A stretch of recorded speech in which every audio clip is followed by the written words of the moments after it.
I'm Tomasz Schafernaker, a meteorologist born in Gdańsk here on Poland's Baltic coast.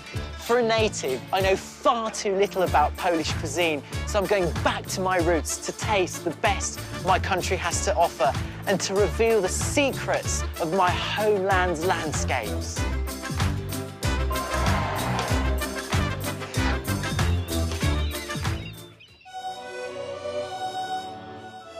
Now, with 30% of Poland's territory forested, it's hardly surprising that rummaging around for spoils of the forest is so popular here.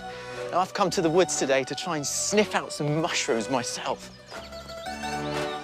We're just 30 minutes outside Gdańsk in Kashubia Park, a collection of nature reserves that draws in visitors from across Poland. This is a region renowned for its culinary delights, not least mushrooms, which I'm about to pick with the help of an expert guide. Hunting, picking or foraging, however you like to collect them, mushrooms are deeply rooted in Polish culture. Zdzisław explains that mushrooms could be picked by anyone in the forest, so they became a staple part of the poorer people's diets. But today, mushrooms are considered a delicacy. Który grzyb jest dla pana najsmaczniejszy? No, najbardziej szlachetnym grzybem jest... Zdzisław tells me his favourite mushroom is the king boletus due to its rich flavour and versatility. Barwę smaku trafił nam się. But we stumble across a penny bun which is almost as good and can be pickled or fried. Ale też nadaje się na przetwory.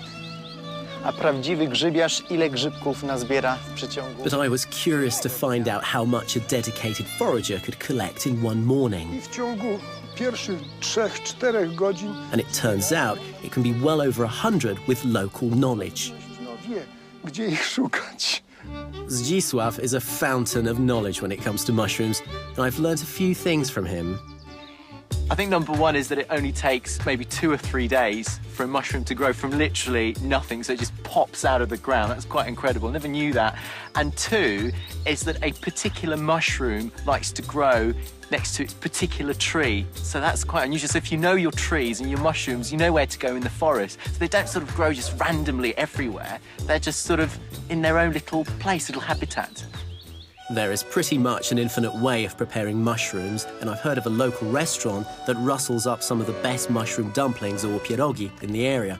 Fortunately, I don't have to bring my own, as my picking skills leave a lot to be desired.